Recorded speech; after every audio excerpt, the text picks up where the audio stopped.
Hello everyone, I'm Mooney Zhang. I'm a stand-up comedian based in Berlin, Germany. Originally, I'm from China. I came from a super big city with almost 12 million citizens. However, no one has ever heard about it in the Europe until 10 months ago. Yes, I'm the first comedian you know come from Wuhan, China, a city got way too famous lately. I started to do stand-up comedy around 2.5 years ago when I was in a severe depression. At that time, I felt life is not worth living anymore and there's no hope. I'm very lucky that I found stand-up comedy. It gave me so much confidence, and it's the first thing in my life that I'm actually really good at. It also gave me so much happiness. During the past years, when I talk with different comedians, I realize mental illness is a very common thing to connect us, because it's our coping mechanism to deal with our pain and traumatic memories in the past. Thus, I want to start this podcast to talk about it, because the more we talk about it, the less shame we feel, and the less miserable we are. So in this podcast, I will invite lots of stand-up comedians and also people I know in life. For example, the first ever episode, my guest is Dragos Cristian. He is also a Berlin-based comedian, originally come from Romania. In this episode, we talked about our hope and dreams, and also our upbringings in the third world countries. Turns out, although our countries are very far away, but we shared lots of similarities. For example, we were both very poor. We didn't think about hope and dreams because surviving was the most important thing. And also, being funny was not in our culture. So I hope you enjoy this episode and my conversation with Dragos. Hello! How's it going, guys? Good to see you. Good to see you. This is our first episode of It's Mental podcast. So I'm a stand-up comedian based in Berlin, Germany, and now it's 2020, in the middle of quarantine and Berlin winter. I start to feel I want to kill myself again. So I guess it's a good opportunity to start a podcast to talk about the mental health and keep myself alive. Good. So, podcast or kill yourself, Yeah. So, what's your name? Who are you? I'm the guest. My name is Dragos. Sometimes I also want to kill myself, but not as often, probably. I am from Romania. I'm also a stand-up comedian here in Berlin, and I also run a podcast. But it's about her podcast now, not mine. So I'm here to, do the first podcast with Moni. I don't have a history of mental disease in my family. I don't think there's not a lot of people talking about that. So I'm not sure about how much mental illness I can talk about my side. Maybe a bit of depression, maybe a bit of like procrastination, a little bit of addiction, maybe some addictions here and there. Aggressive masturbation, guys. Those are the magic words. And then maybe find out a bit more about mental health and your struggles with the mental health situation, and maybe the cultural interactions from your culture. Because I can tell that you are not Colombian. Yeah. So I'm from China. Where are you from? I am from Romania. So what's us in common? Well, third world, I guess. It's a relatively third world, a little bit of communism here and there. We had communism, you have communism. Yeah, still going on there. Yeah. It's sad. So I started to do comedy in 2018. It's actually because I had a major depression episode at the end of 2017. Till let's say the peak is till like May 2018. So for 6 months or 7 months of time, I was miserable. I wanted to kill myself every day. Okay. Did you try? I didn't really try, but I had a very detailed plan. Detailed plan, okay. Yeah. That sounds like trying, okay. Like like when I across a bridge, I would like go there to see if I jump. What scenario we have if I can. I will die immediately. And when I see a building, I would say, oh, how can I get onto the top of the building? And is the building is open with windows? If I jump, it's possible to die, or I just get handicapped. Which is not good. If you want, okay, it's not the desired goal. Yeah. But the good thing with depression is that at some point you just lose all your ability to do anything. So it's only planning, not putting action. Right. You're so you don't even have the motivation to kill yourself. Yeah. I think for months I barely could eat or sleep. Like every night I wake up 15 times feeling miserable. Okay. Sleeping pills didn't work anymore. And maybe like around 2 weeks to 3 weeks after the really deep of it, I lost the ability to talk. Really? I couldn't make sound anymore. Really? Yeah, it was really bad. Did you still like shower every day and like go to the toilet? Not really. Like I remember during that time, every day I was just lying on bed. And so where were you? I was in Berlin. Okay, were you still working? Yes and no. It was really a struggle for me to go to work every day. And when I do have the motivation to go, I feel like a zombie. I couldn't do anything and just look at the screen crying. You're crying at work? Yeah, okay. Like I can't control myself. Right. And then after a while, I start to get a sick leave, a sick note. Right. But I still didn't know it was depression until a friend told me. So didn't they fire you or anything? No, like they didn't fire me because relatively after like 3-4 months, at the beginning I still can go to work, but the performance is shit. But after 3-4 months, I start to realize it's depression. I start to talk with them, and they were not that mean to me.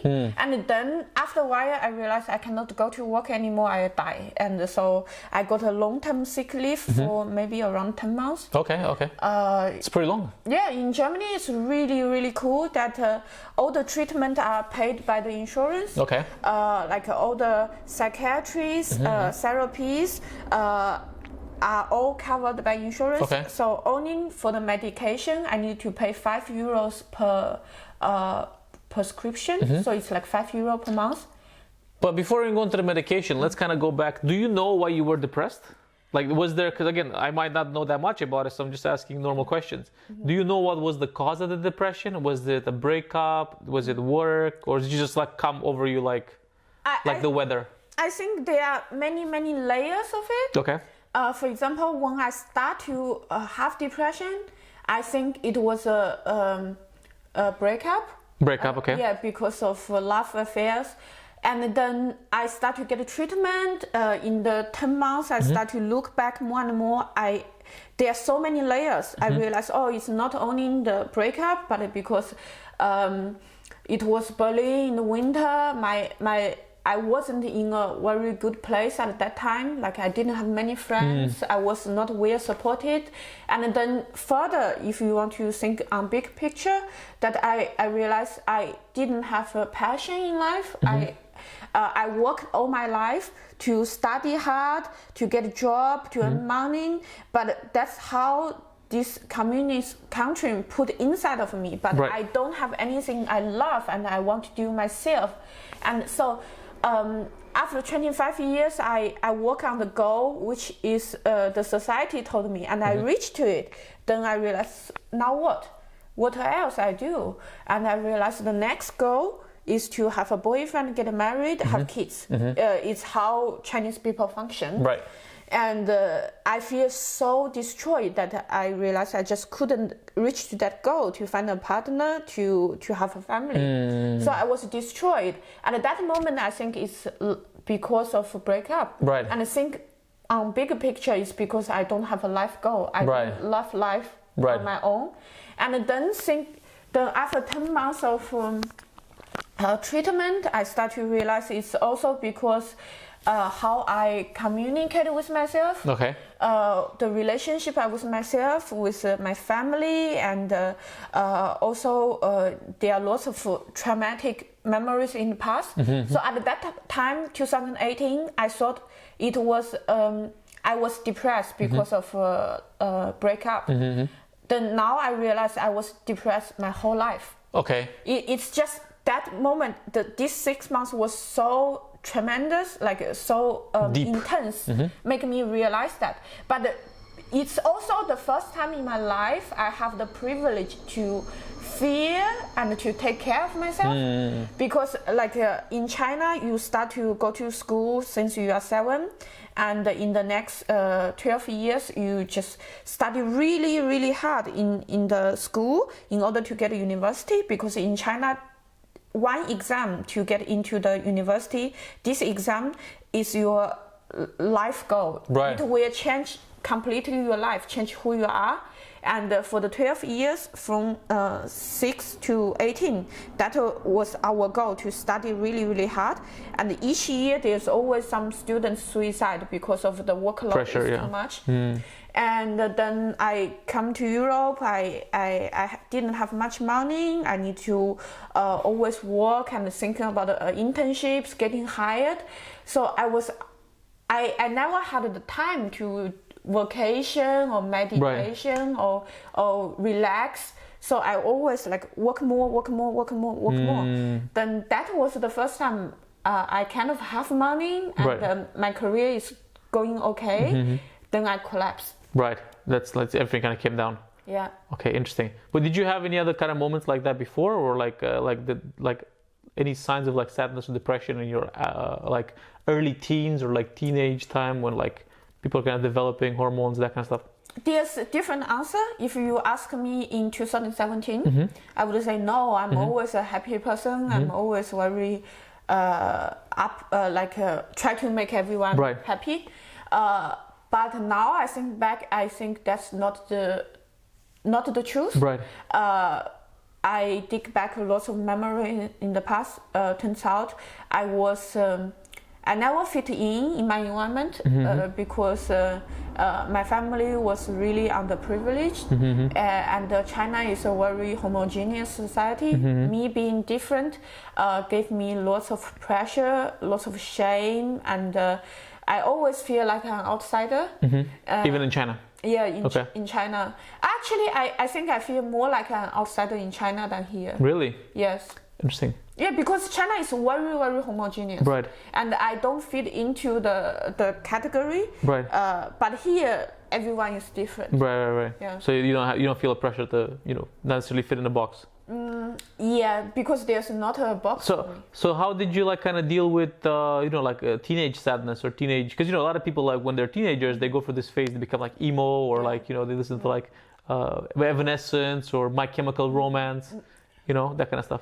I think I attempted suicide a few times when I was young. Really? Like actually? Actual attempt. One time I tried to cut my wrist. Okay. How old were you? I was maybe like 12, something like that. Oh, okay, very early. Wow. Okay. But it was Chinese knife, didn't work. So it's okay. It's a joke that writes itself there. Okay. Yeah, and there's another time I was really I didn't see. Do you have like a scar or anything? No, the knife just didn't work. Did it really? There was a small scar at that time, but over time it went away. Interesting. And then there was time I took lots of medication, whatever I can find at home, try to just kill myself. What, like a lot of vitamin B or? I don't know. Like my mom has a drawer of all the medication, and I just took all of them. And did anything happen? Did you vomit or? I vomit. I stayed on bed for 3 days. My mom didn't know I was attempting suicide. She thought I just accidentally took some wrong medication.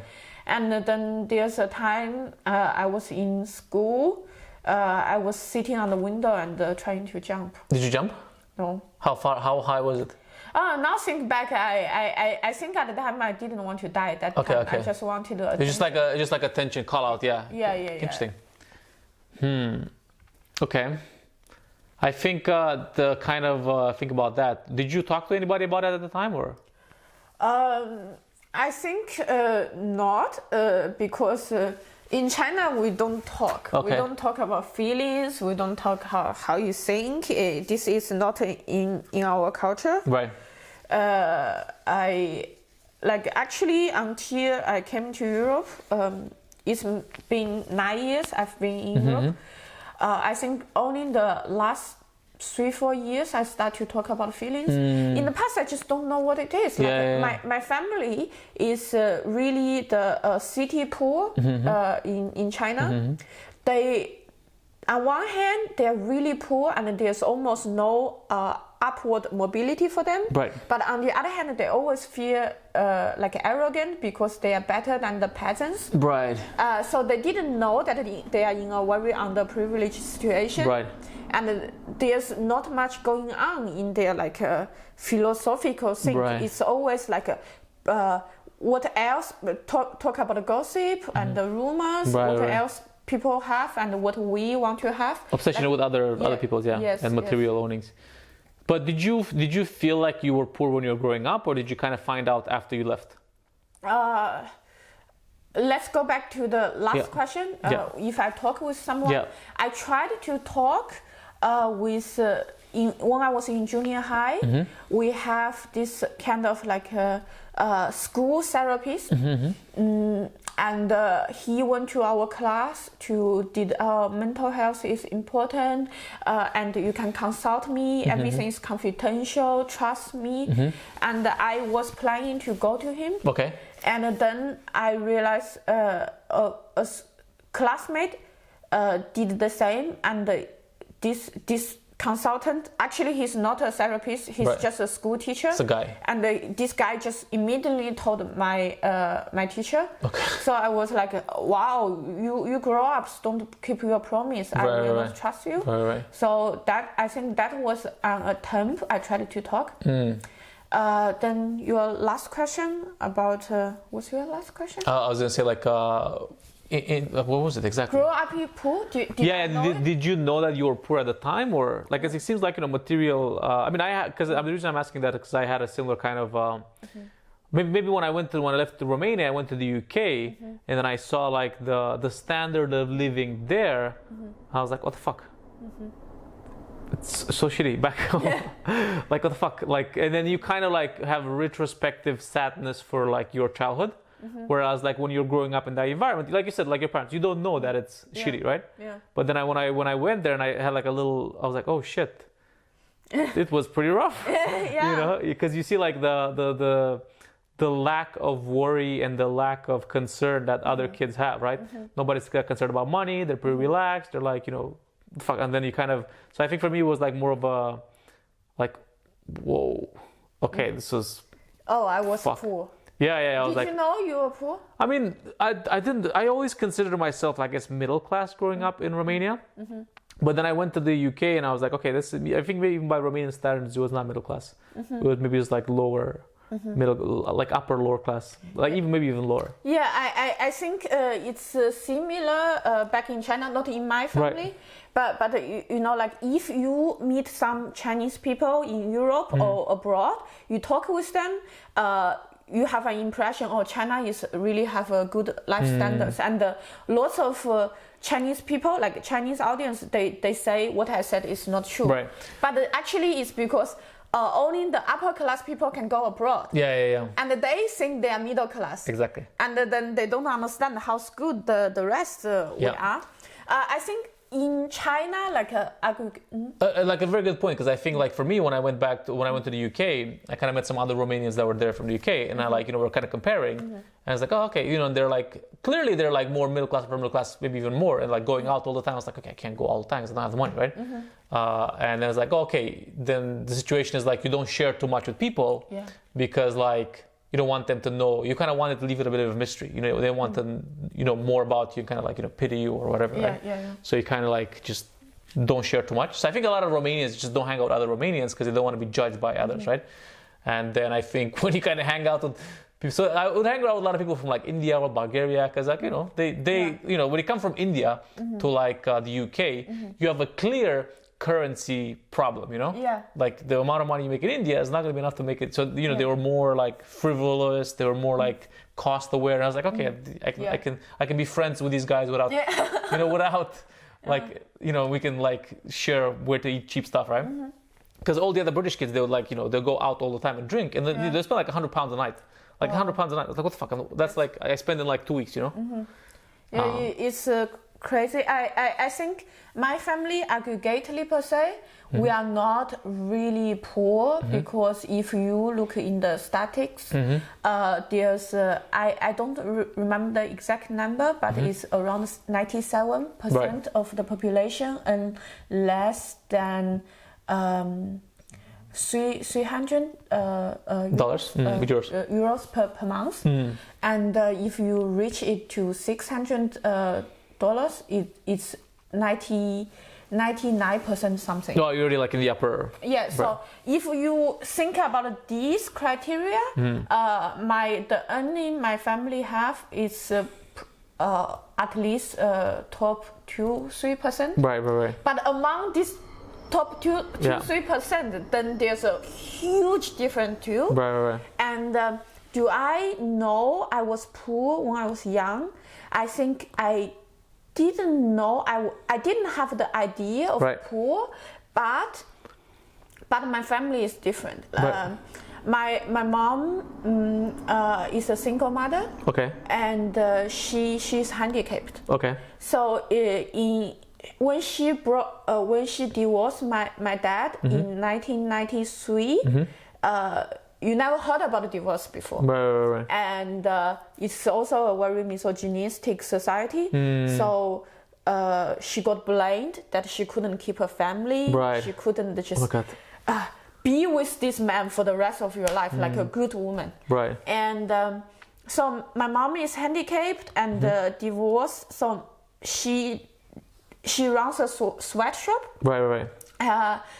It's not much money, and we are always very, very poor in the summer because it's the off season. Right. I didn't know we are poor, but I know that every summer my mom needs to go to different friends to borrow money to sustain the thing. And I just feel really ashamed because I never have a home. I always live in the sweatshop. Right. And I didn't know. What do you mean by sweatshop? It's like there's a different. I was in a sweatshop almost majority time of my youth, so I will describe one setup. Right. In this setup, it was when I was like junior high or end of my primary school, when I was around 12 years old. We live in a apartment of 70 square meters, 80 square meters. Okay. But be mindful, in China, 80 square meters is not 80 square meters because there are lots of Chinese meters, like shared like a staircase or whatever. They also count into your square meters. So maybe like 80 square meters in China at that time, maybe it's like 70 square meters. Right. And we have factory workers for maybe at peak time we maybe have like 30 factory workers in that 70 meters. Yeah, 70 square meters. We all live. They all live there, eat there, work there, sleep there. They're like all the time. All the time. 30 people. Yeah, 30 people. What the fuck? Like it's like the floor is for the machines. Right. And then there's like a upper level, and people all sleep on there, and no one has their own bed. Okay. It's like maybe from there to here, like 5 meters, you sleep maybe like 10 people. Like an actual sweatshop. Yeah. Okay, so you were living there. Yeah. It's pretty intense. How the fuck did you make it here? Yeah, that's so me being here. I mean, we'll get to that later. I guess yeah. But I guess talking about the feeling of shame, right? Yeah. So were other people living like that, or were you like the only one? I didn't know I was poor, Yeah. but I feel ashamed my whole life because I don't have a father. My mom is handicapped. Right. In China, when people see a handicapped woman, like they will like comment on it. It's not like let's be Chinese, nice. that famous Chinese rudeness. Yeah. Can I ask what's the handicap? She has one of her leg limped. Okay. Yeah. Gotcha. Okay. And so I from very young I knew that I should always avoid my mom to go to school as much as possible. Because you don't want people to kind of bully you or something. Yes. Okay. I could never bring any friends to my place because I don't have a home. And I avoid talk about parents because there's nothing much to talk about. We never have weekends. She never have time with me. I was raised up by a TV. So this is like I from very young age I knew that I need to hide as much as possible. I mean, well, in that situation, in my context, like my mom was still a single mom, and then like I think it was not as kind of like intense as it was in her situation, but like we also had the situation my mom would not be happy having people over because she was like a bit embarrassed about the not having the furniture up to date. It was old furniture, it was like old shit, everything was like looking not cool. Sometimes we'd have cockroaches and stuff, that kind of stuff. And then like I remember like the situation, like I think we talk about shame, like I remember like one time she basically would buy a lot of clothes from secondhand stores, and then sometimes the kids would make fun of me at school, and then to like can we I remember it was like 8 or 9. I was like, I went crying. I was like, I don't want clothes from secondhand. And then I think she was like, she also kind of started crying because she's like, I don't want my kid to look cry. Basically like overwhelmed by the capacity. Yes. But now secondhand clothes are cool. Fuck, now they're thrift shops, People pay extra money to get a second-hand And the stuff. thing is, now that I think about it back, all the second-hand clothes were from Germany, and they're actually higher quality than the first-hand stuff that people get from China at the bazaar or whatever. Yeah. And I was like, what the fuck? I was actually getting better-hand clothes, so it's, what the fuck? Let me restart for part 2, yeah? So yes, there were some. Okay, let me start because it's like 2 minutes. Where we were. You were saying you had a fish. Yeah. So I had a fish. My mom really loves animal. In summer she used to go get some fish, goldfish, but we don't have equipment. Most of them die like in a week or something. Okay. And that's pretty much what we had. The fish. Okay, sounds like a very basic pet. Okay. Did you have birds? We used to have like little parakeets. No, like the factory is really loud. You cannot. Oh yeah, you can't have birds. Oh my god, you should do this in your comedy, man. Talk about like living in the factory. That sounds hilarious. I'm from China and I used to live in a sweatshop. Yeah. I am still thinking about ways to unpack this part of. It's heavy stuff. You can be like, if your Nike shirt has something on the inside that said "help," that was me. That kind of stuff. I think I really love comedy in the way that I have so many traumatic memories. Yeah. But with comedy, it's actually gold. It's gold, yeah, exactly. Yeah, it's free material. Yeah.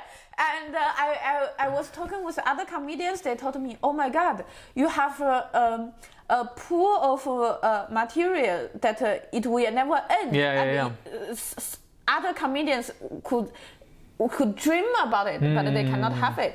I was like, wow, it's the first time someone put it into such a nice way. For all the suffering I endured. Now it's like it's a well of opportunity. You can turn it in. It metamorphosizes into like into laughter and joy for. You can take your sadness, put it in this mechanism, and make it joy for others, right? Yes. Which is great, right? And I feel like for me, it's like I said, like, there's not a lot of psychiatric help available in fertile countries, but I feel like with comedy, I was like, it really helped me process a lot of stuff, right? And some of the stuff that I helped particularly process, like I talk a lot about in my comedy about killing animals. Do you know what I mean? And then I thought about it, because then it was kind of unconscious, right? I was like, why the fuck do I keep talking about murdering animals? But it's not like murdering animals like I dream of murdering animals. It's just like traditions. And, when you're like 6'5", you would be allowed to see a fucking cow get in the head with a fucking axe and just dropping to the floor and then cutting her head off and then taking the guts out, like as a 6 or 7-year-old, So I think some of that is definitely trying to come out, some of that graphic trauma, When did you find out comedy? When do you start to get close to this art form, and when do you think, oh, I can do that? Well, I mean, I think a similar situation for me as well. Like, I think I've always been driven by making money, because I think that's, the big kind of thing. And the idea, when I left Romania, the kind of message was like, the kind that I had from my parents and from my mom and from myself was like, I'm going there to become someone, I'm going there to become someone. Yeah. I don't know who that someone is. But so I was thinking, what is the someone? I did law, I didn't like it. Then I had to kind of like, reorient, do some other stuff. And I was in a position where I was making a lot of money, but then like you were saying, like there's no point. What's the point? I didn't want any cars. I didn't want a house. I didn't want any physical stuff. But I just wanted to make money. So there was nothing to do with the money. Yeah. So I'm in this position. I'm like, what the fuck am I doing? And then so automatically I thought, the thing I should do is just start a company. So then I ended up spending a lot of that money trying to start a company, which I knew nothing, because it was like a tech company, and then it burnt a lot of the money, and it was a disaster. Which is very good, because then afterwards I was a bit freed up by the, why the fuck am I doing this? And I was like, I should just take some time and do what I want to do. So that's how I ended up in Singapore. And then basically in Singapore, the idea was like, just get a job, make a salary, and just live, like, because I think one thing my mom would always tell us would be like, all I want for you guys is to have a normal life, That's exactly my mom said. Like she never have holidays, vacations. Like she work every day in the sweatshop, and most of the time like until 12 or even midnight or 2 a.m. in the morning. And she's like, I really hope you can have a 9 to 6 job, and I'll be a office worker. And she put this dream in me. But I realized, maybe I'm not built for this. I don't feel happy. And for me, I was like, okay, I didn't like have a normal life. Like, okay, I was like, okay, maybe the normal life, because at the time it was like, I was working nonstop in Japan as well. But then I was like, have a normal life. Let me just go to Singapore and just, have a normal life. What is a normal life? Just go to 9 to 5, go on vacation, go drinking, just, go with good girls, like go on dates, like Friends. The TV series Friends. Just live like Friends a bit. Just hang out. So I did that for a while, and then I think it's kind of like, you go out. It was like I was like about 25, 26 at the time, and I was like, I was going out, I was going drinking. I had French friends. We would go out to the parties. I had money. Like we could. In Singapore, it's very expensive to go drink. We'll go to these bars and drink. Spend like $100 here, $100 there. And bring girls home, have sex, and then the point is like, okay, what next, So then I was kind of like in this whole kind of like Groundhog Day kind of event. It was like I just felt time passing, and then then one guy was like, do you want to do stand up? So then I was like, why not try it out? And I was like, oh, this is because I was thinking like I should get a hobby, because I never had a hobby. Same here. I never have hobby in my life. So I was thinking, I was trying some other things. I was trying like maybe like what do you call it, like water surfing stuff, and like it was wakeboarding and not water surfing. Wakeboarding. So you tried different stuff. Yeah, I was trying different things, just kind of see what's normal, what people do, right? Yeah. So I tried a couple of things, and I was like, okay, I don't have no interest in this, like, some people have like different passions, but I kind of did stand up. I was like, oh, this is, I'm actually, and I would do like for like 2-3 months, and then like, okay, don't really care that much about it. And then I did stand up, and I was like, it's fun to do, and like again, it's fun to do because you can talk about like so for the first time, like being from Romania was like an advantage, because people never heard of Romania, and they were like, in Singapore, Romania, what the fuck? And then they were laughing at some of the things, and they were like, oh, okay, ha, ha, ha, And I was like, okay, this is pretty cool, And then I felt like you're saying, like that all that trauma that I was kind of ashamed over, like the things that I was hiding in the past, were actually, making people happy. Like I found some use for all that. And then I was like, I have so much of it, let me just get out of there. Yeah, I have a very similar experience, and I think it's a common thing for people from developing countries. Yeah. Most of Chinese friends I used to have, they are from middle up class family, and they have a good life. They study hard. They go abroad. They find a job. They buy a house, and then they get bored. They have kids, and they just don't have any real hobbies, right. Taking Instagram photos when you eat at an expensive restaurant. It's not a real hobby. Not a hobby, yeah. Yeah, and I was or also golf. Golf is not a hobby. I was also trying to learn some hobbies. Right. I was trying painting. I was trying to photographing, and I just don't like it. I don't have passion, and I just don't like. I sports right. I was like it's not really for me. Yeah, exactly. But with comedy, it's just the first thing happening in my life that it's so addictive, and I just want to do it. I want to keep doing it. I want to do it all the time. Right. And it just clicked. Right. Yeah, I agree, and I think for what you're saying, the fertile countries, I think it's a very common kind of attitude all over the place. Because I see now with putting a lot of my content online, a lot of the people that connect with it, people from Costa Rica, people from Brazil, people from Mexico, a lot of these fertile countries that the same kind of situation. Everybody has the same mentality. I want you to have a better life. Yeah. We never have enough money. This is never enough. Yeah. We are living worse than other people because you see them on TV. Yeah. And it's like, I want you to do better. And everybody's obsessed. Everybody's learning English. They're speaking second language, trying to become doctors. They're trying to become the things that they want, right? So I felt like, I don't know, going to the traditional career path, I was like, I just didn't feel like it was something for me. I still wanted a bit of mystery. I feel like it was a path that was laid out, When you decide it's not for you, a normal career path is not for you, how long it took you to make the realization? I feel like it's kind of coming out of a closet. There must be sometimes you are confused, and sometimes you are thinking. Then eventually, I think it was about maybe about 2 years. Yeah, because I was thinking I was getting so frustrated with my day-to-day job. I was like, I don't care about fucking hardware. I don't care about financial services. The fuck am I? Yeah. I'm not. And the startup, especially work for startups, they give you this we're changing the world for these better. Yeah, we're unbanking we're banking the unbanked. Yeah. Yeah. Can we give them full money directly? So it took 2 years. I think so, about 2 years, and then I was like, a situation. I was like, okay. Like I said, at that time, the realization was I was in a position where I was waking up and going to work because I had to, not because I wanted to. So I felt a bit enslaved. I didn't feel like I was free. So then I was like, okay, if I didn't have to do this, if this wasn't an obligation, if I wasn't forced by the need of money to do this, what I would do? What would I do? And then the answer was stand up. So I was like, okay, well, I have enough money. I don't have that many desires. I don't eat out all the time. I don't need to have an expensive car. I don't need to have an expensive apartment.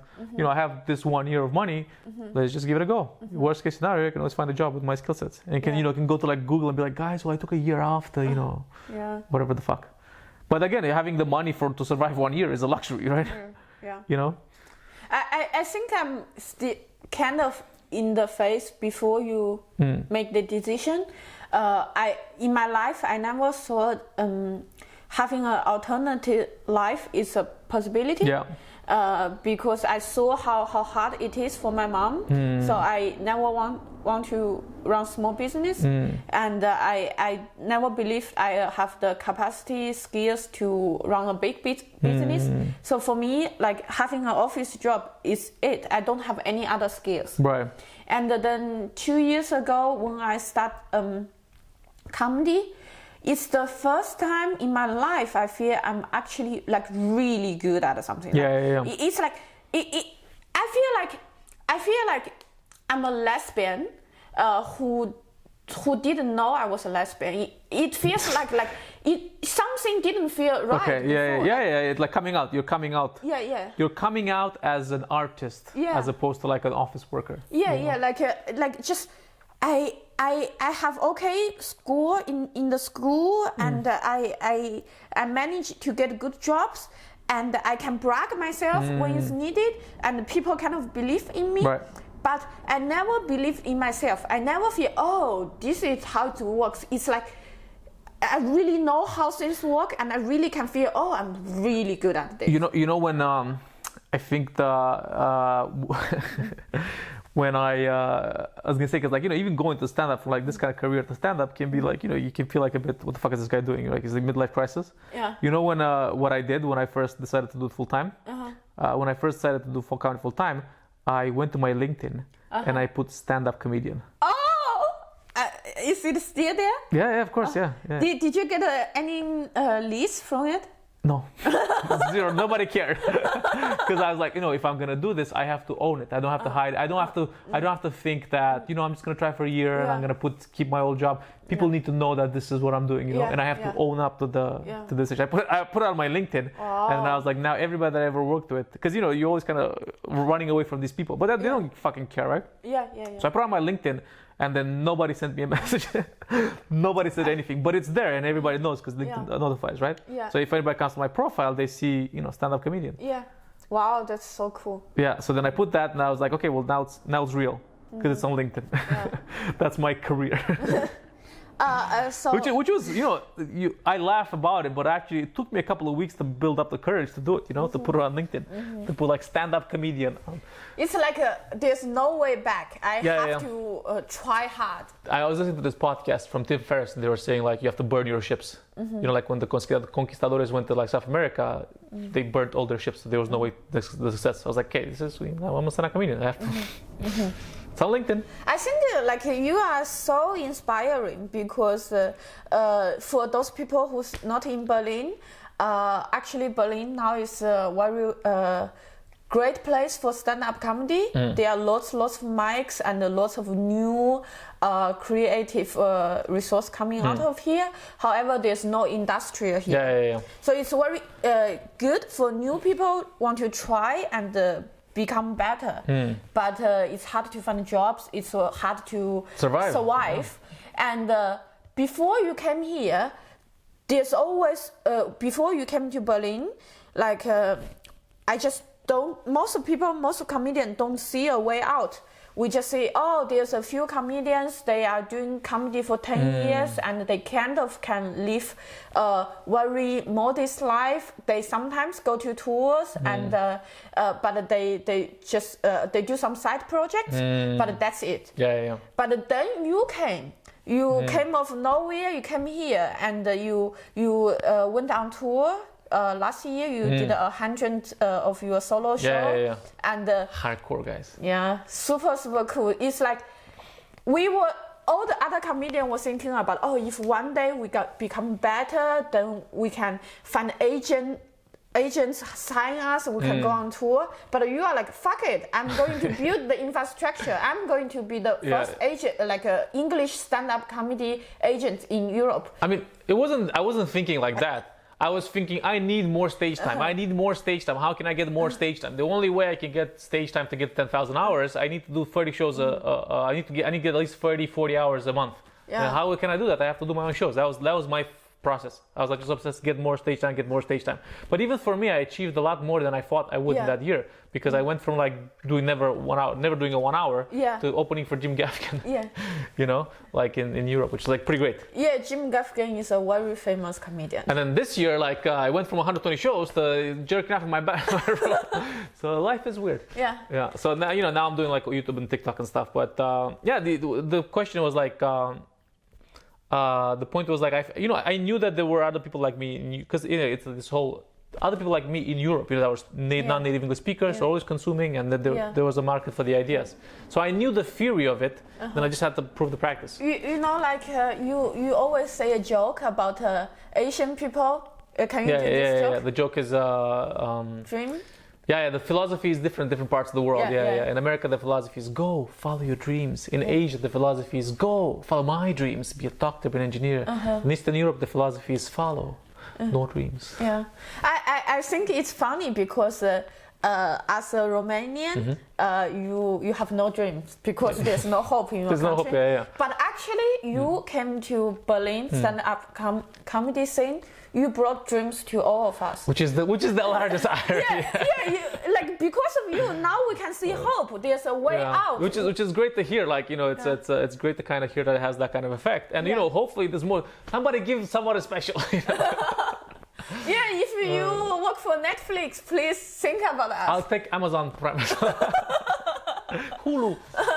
Yeah, but the idea is like these people are not. No, none of these guys are gonna. They don't even know this scene exists, right? But then the people are coming to the shows. Like the thing at the end of the day matters is like again a lot of the people that I was talking about, they're like everybody in terms of even their mental health kind of like depends on like everybody's waiting for someone to grab them up and like put them on a pedestal, right? Yeah. But this is the thing. I think I was doing a joke about this as well. What was the joke? Give me a second. We can cut the pause, but I just think about the joke. The joke was basically about like how a lot of people are they're thinking that there's always like an industry. There's someone coming to save you. The kind of like the Cinderella effect, right? Yes. But in Eastern Europe, the joke is like we know from a very young age. Nobody's coming. Like there's no one coming. There's no one coming to save Romania. There's no one. You see all these like people getting discovered in the US in a coffee shop. All these, and this is what a lot of comedians say. They romanticize the fact that you're gonna get discovered, bro. Nobody's coming to a coffee shop in Romania to discover you.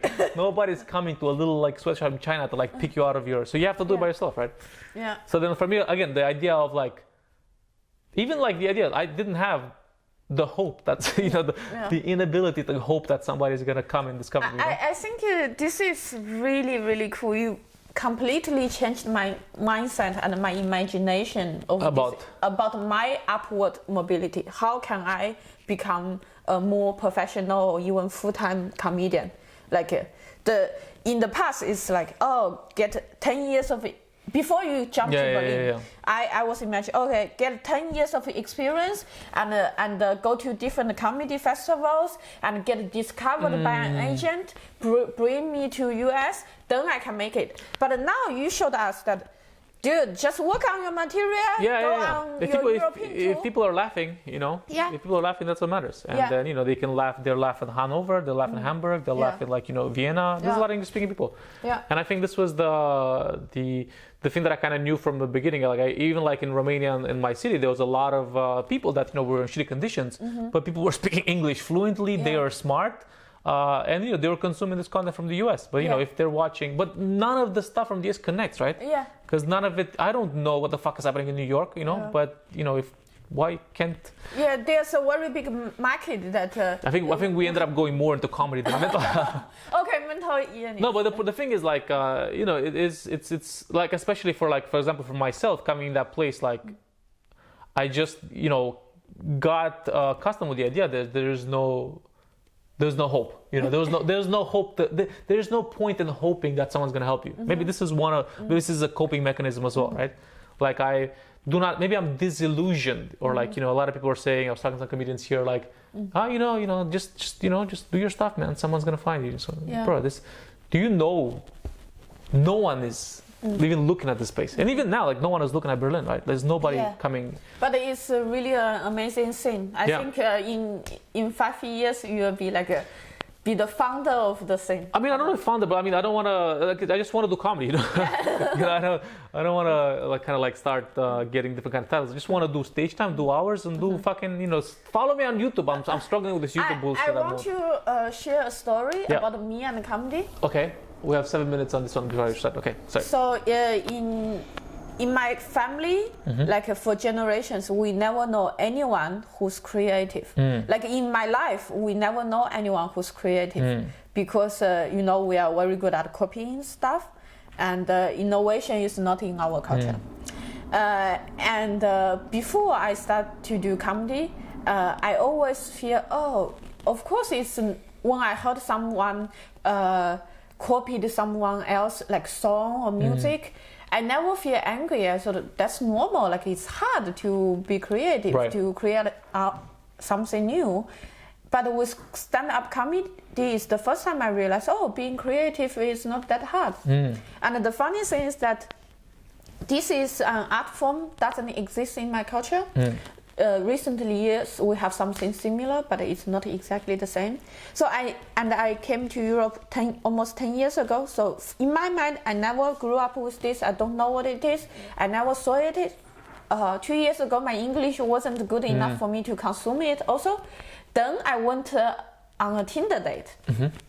And I was like, I am so sick going to club or going to bar, and how about stand-up comedy, and how bad it can be. And then I went, and I was like, wow, this is really, really, really cool. Because in my imagination, I was thinking about some awkward dude standing on stage and like this. But actually, it's really, really, really funny. And then I was like, I want to do this. I cannot wait. I cannot wait. Well, I don't know what it is, but I want this. Great. That's and then in 2 weeks, I was doing my first show. But and I think that's great, because like I think that's one of the things that this is like how you lay down the path, like what I'm seeing for myself as well. Like, you know, me doing stand-up comedy as a Romanian is so impressive to other people. Like, for example, I go to Romania or Slovakia and they're like, there's a Romanian guy doing comedy in English? What the fuck? And, you know, I have people coming over to the show after me and they say, you know, if you can do it, maybe I can do it. So I'm like, okay, that's...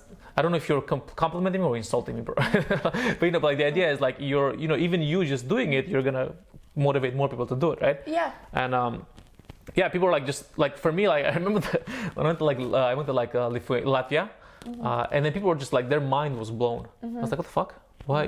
Like they couldn't comprehend, right? Because like you only see that. Like the idea is, and this is maybe it's also a mental disease or a mental affliction, is the fact that.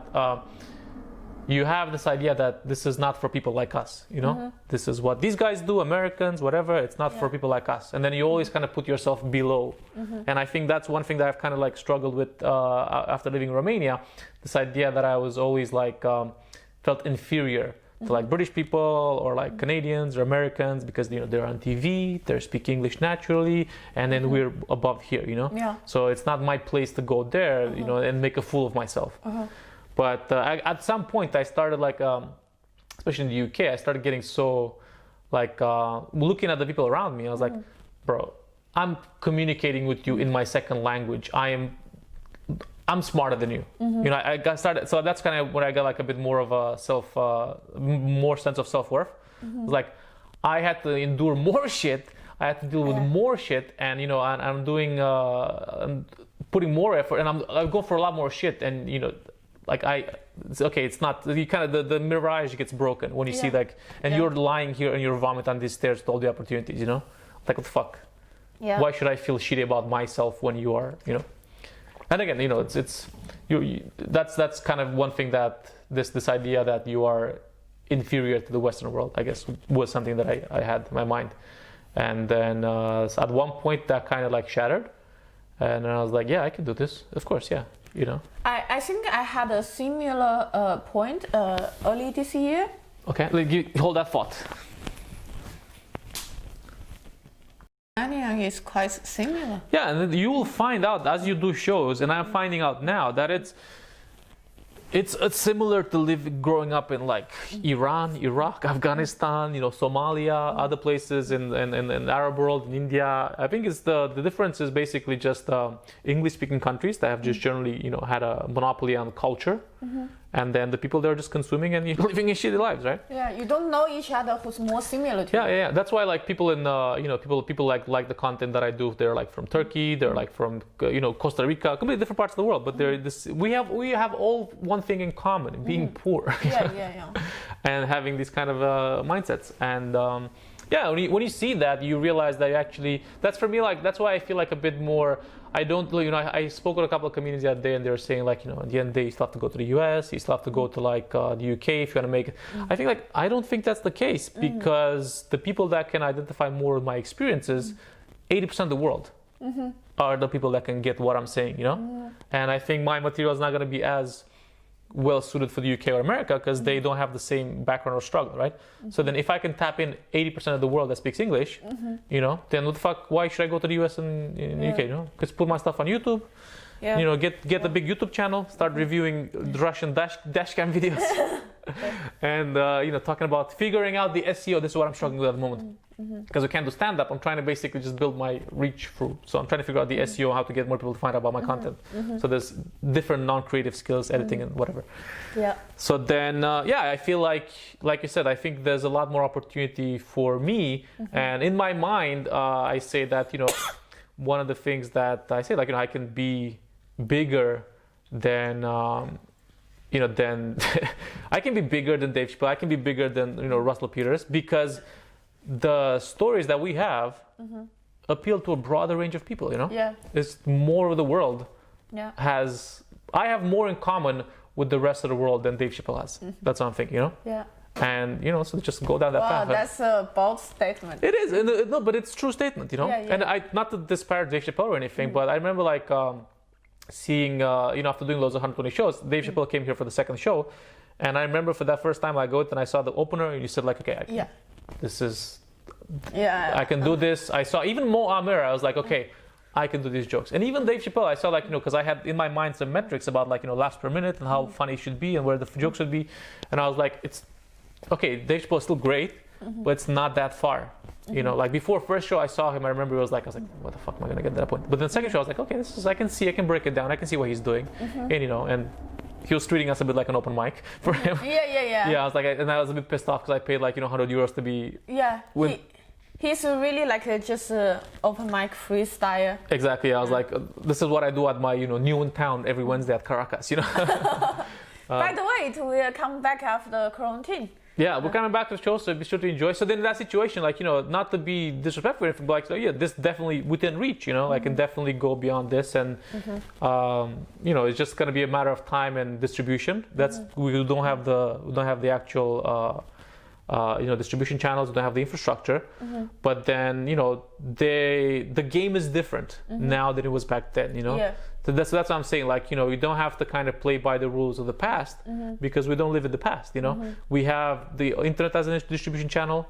We don't need the clubs. We can set up our own bars, and you know, you don't need to kind of you don't need to give away control. Yeah. You know, for like doing shows in different places. So you just gotta like do what I'm doing now, you know, and slow, steady, get there, I guess. Write more material. I need to write more material. I've been procrastinating. That's at the end of the day, the only thing that matters is material. I want to ask a question about related to mental illness or mental health. So, have you ever have like a breakthrough point to think, oh, that's something I couldn't face in the past, and now I can joke about it? Couldn't face in the past. I mean, I'm trying to think if I can joke about it now. I mean, I've dealt with a couple of. I mean, maybe some things from my past. I guess. I'm currently working for some of them at the moment. Some of them are still quite difficult. Okay, there's one thing that I haven't been able. Like, I know I want to make it into a joke, and it's like a very vivid memory in my mind, but I haven't been able to formulate it in a joke. But this is the image that I have. So in Romania, we used to live on the 10th building floor, right? We used to live on the 10th floor, and at the bottom of the floor, we used to have like a lottery shop. You know, where people go and buy tickets for the lottery. Yes. And every year there would be like jackpot, and roll over to the next week, and it always magically roll over every year around Christmas, you know. So I remember like I think I was maybe like as a kid, I was around 12, and I was starting to learn a bit more, getting like access to the internet. I remember like the statistics of like winning the lottery, how limited and low the chances are. And in my family, we had this every week we would buy a lottery ticket, and then it wasn't just us, everybody. That was like the only strand of hope that people had, right? That would keep it from like, maybe we win, maybe we win the lottery this week and everything changes, everything changes. I remember specifically there was one winter, there was like a massive jackpot, and there was a line of 70 people waiting outside in the freaking cold, like minus 20 degrees, just waiting for 5-6 hours to get a lottery ticket. And I thought that was like this is the most hopeless thing I've ever seen. That's a memory that I keep in my mind. Like, this is what despair looks like. I want to share another story. Go for it. Like in China, because people are poor. Okay, can I just like 1 second? Yeah. As I remember, like these people have nothing. They're like so. There's nothing else. There is nothing in this world for them that they don't believe in themselves that they can build a better future. Their only escape from this torture of a life that they have is the lottery ticket. That's why they're waiting. So I was like, well, I'm not gonna. So in my mind, maybe sometime I kind of created the idea I'm not gonna be that guy that waits for something, because that's the same thing with lottery. You're waiting for God to pick you. You know. Yeah. Sorry, that was it. I have a next level example go ahead. from China. So in China, people buy lottery tickets a lot too, because for poor people, that's the only way can feel you can't have money. So because by using your hand to work hard, it's not really possible, because you need a resource. And in China, it's very corrupted. For working class person, it's very, very hard to change their life, to have a different life. So buying lottery is very common. And there's another thing. So back, it's more than 20 years ago, okay?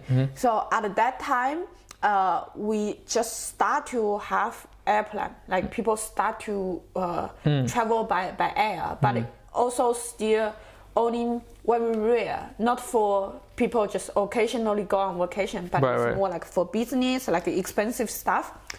And in China, everything is very corrupted. Right.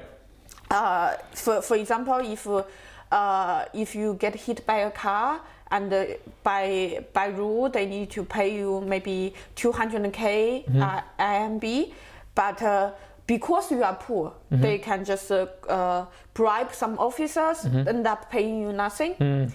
But with airplane, it's super fair, because they are international companies, and everyone who die from air crash will get exactly the same amount of money, and it will be all published to newspaper. So everyone, no matter you are poor, you are rich, you have a network, you or not, everyone was the same amount of money.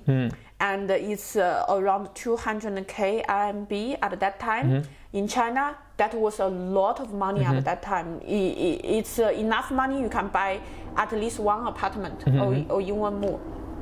And so my uncle and my mom used to like daydreaming, like, oh, I wish I know which is the next airplane will crash, then I can just get the ticket, and we have the money. It just sacrifice myself, but our whole family is doing great. That's insane. And then they realize, oh shit, I don't have money to buy air. Oh, that's so funny.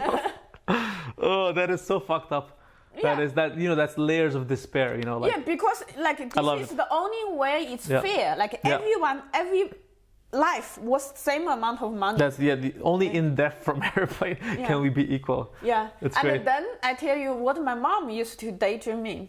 She used to daydreaming a lottery. Then around 2003 or something, like we start to have a computer, and Bill Gates become very famous in China, and everyone was like the richest guy in the world, Bill Gates. And in summer, when I stay at home, my mom is off-peak season, so she doesn't have work in summer. We would sit home, and my mom started daydreaming that she's the lost daughter of Bill Gates. Oh my God. And she can inherit a great amount of money. Insane. And I was like, oh, I wish Bill Gates is my dad too. Then that's hilarious. You should talk about this on stage. This is insane, but hilarious. Yeah, then later I realized, oh, my mom and I, like, we cannot have the same dad. It's kind of insane. creepy. This is so funny. Because it's so, like, I think for anyone else in this Western world, this will sound ridiculous. This is insane. Insane, yeah. But it's so, because this is having that happen, right? Like, it's such a real, like, what the fuck? That's insane. What to keep us feel hope, like daydreaming Bill Gates is my dad. Yeah, exactly. And you're clearly a Chinese girl. Like, how, in what world is this possible? It's insane. That's mental. Yeah. See what I did there? I guess growing up in Romania and in China have lots of similarities. I think China still sounds a bit more fucked up. If I'm being honest here. But I have to say, you are from like a middle class back then. I think it was still. It's kind of like it's a small city and kind of like lower middle class in that small city. So like in the grand scheme of things, it's still pretty. But in my situation, like we are really poor. Like I always know, like wherever I go, I always need to hide. Yeah. That brings the level up. Yeah, I think everyone was kind of like this. I mean, there wasn't that big of a difference with like the people that came to school, that kind of stuff. Everybody knew that everybody was poor, you know. So there was no like for example, I would make this joke about how like, you know, I ended up going to a high school that was like one of the worst high schools in the city because of a clerical error.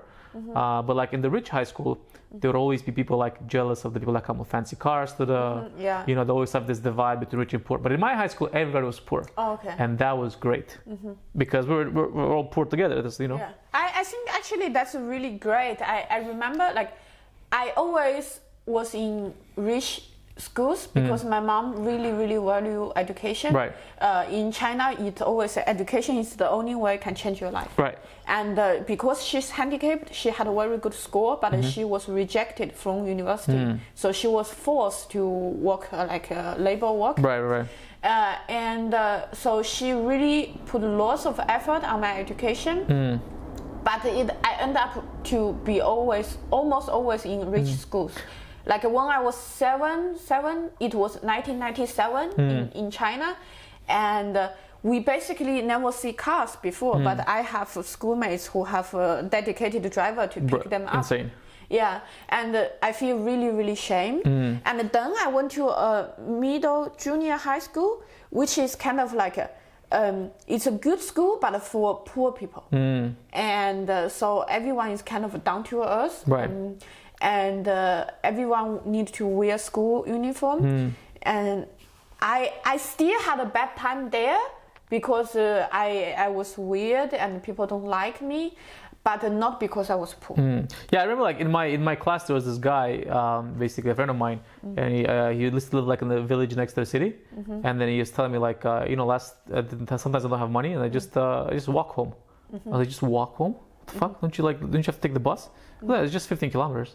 15 kilometers. I was like, what the fuck? Insane. But I think you should definitely use the Bill Gates story. I think you're gonna get such a it's gonna be so empowering to take this moment of like, you know, this like ridiculous kind of like insane like moment in your like childhood that is just like, you know, a symbol of like the struggle, and like once you bring it on stage and like you make it like people laugh at it. I think it's you can't go back from that feeling. I think I had that with I'm trying to think exactly with the